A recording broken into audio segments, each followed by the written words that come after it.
Hello and welcome back to our YouTube channel, Learn Online with EduBridge. I am one of the master trainer in EduBridge. Today, I have come up with another topic, which is communication skills. Communication skills allow you to understand and be understood by others. These can include, but are not limited to, effectively communicating ideas to others, actively listening in conversations, giving and receiving critical feedback, and public speaking. So, let's look into the different way that we can communicate. First of all, what are communication skills? Communication skills are the abilities you use when giving and receiving different kinds of information. Some examples include communicating new ideas, feelings, or even an update on your project. Communication skills involve listening, speaking, observing, and empathizing. It is also helpful to understand the differences in how to communicate through face-to-face interactions, phone conversations, and digital communications like email and social media. So let's look into the examples of communication skills. So as you all know that there are different types of communication skills you can learn and practice to help you become an effective communicator. Many of these skills work together, making it important to practice communication skills in different contexts whenever possible. The first one is active listening. Now, active listening means paying close attention to the person who is speaking to you.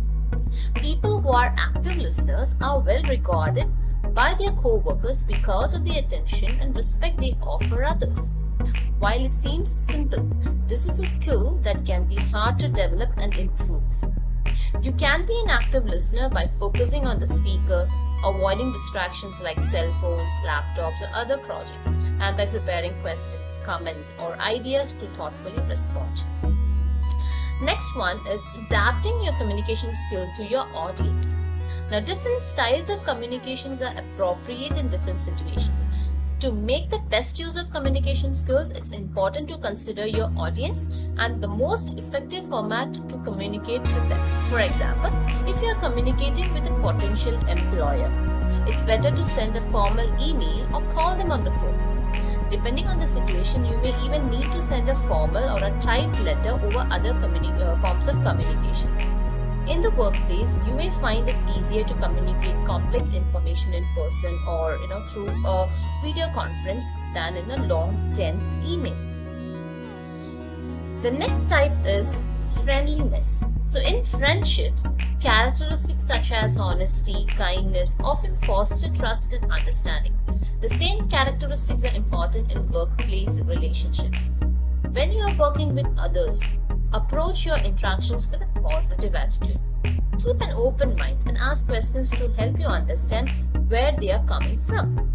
Small gestures such as asking someone how they are doing, smiling as they speak, or offering praise for work well done can help you foster productive relationships with both your colleagues and managers. The next one is confidence. In the workplace, people are more likely to respond to ideas that are presented with confidence. So there are many ways to appear confident, such as making eye contact with, when you're addressing someone, sitting up straight with your shoulders open, and preparing ahead of time so your thoughts are polished. You will find confident communication comes in handy not just on the job but during the job interview process as well. The next one is giving and receiving feedback. Strong communicators can accept critical feedback and provide constructive input to others.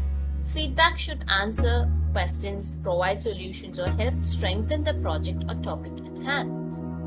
The next is volume and clarity. When you are speaking, it's important to be clear and audible.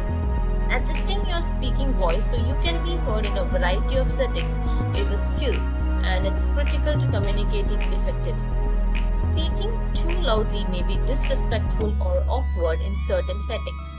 If you are unsure, read the room to see how others are communicating. The next one is empathy. Empathy means that you can understand and share the emotions of others. This communication skill is important in both team and one-on-one settings. In both cases, you will need to understand other people's emotions and select an appropriate response. For example, if someone is expressing anger or frustrations, empathy can help you acknowledge and diffuse your emotion. At the same time, being able to understand when someone is feeling positive and enthusiastic can help you get support for your ideas and projects. The next one is the respect. A key aspect of respect is knowing when to initiate communication and respond. In a team or group setting, allowing others to speak without interruption is seen as a necessary communication skill. Respectfully, communicating also means using your time with someone else wisely, staying on topic, asking clear questions, and responding fully to any questions you have been asked. The next one is understanding nonverbal cues.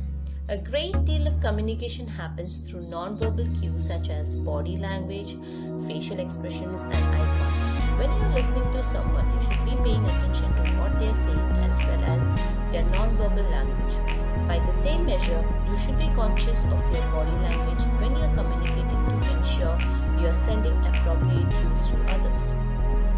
The last one is responsiveness. Whether you're returning a phone call or sending a reply to an email, fast communicators are viewed as more effective than those who are slow to respond. One method is to consider how long your response will take. Is this a request or question you can answer in the next 5 minutes? If so, it may be a good idea to address it as soon as you see it. If it's a more complex request or question, you can still acknowledge that you have received the message and let the other person know you respond in full later. I hope that you were able to understand this particular video, and this video will definitely help you in improving your communication skills. I'll be coming up with the next video. Until then, bye-bye.